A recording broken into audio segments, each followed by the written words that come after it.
Today I want to tell you a story of an opportunity I had recently to be a chief guest at the Rotary Club of Abilities. Fantastic to meet, such youngsters who were so full of energy and disability was not even in the context.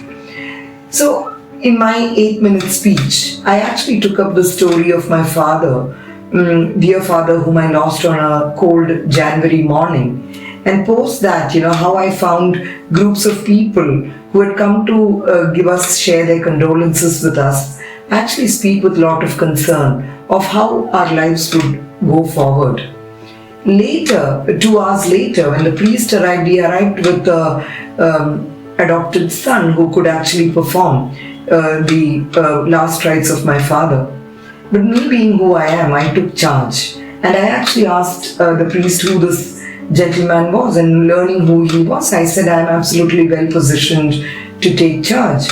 And I took the story in the speech to tell the audience how many times, people kind of step in for us and how deep-rooted these limiting beliefs are of our abilities and disabilities. Post that speech, I can't tell you, in my many speaking assignments, I've never had to stay back for 1 full hour where people were just waiting in queue to speak to me. And every individual I met there with disability or their caregiver who were with them were telling me, ma'am, you spoke our heart. You actually told our stories. Indeed, there was somebody who told me, I just lost my father last week.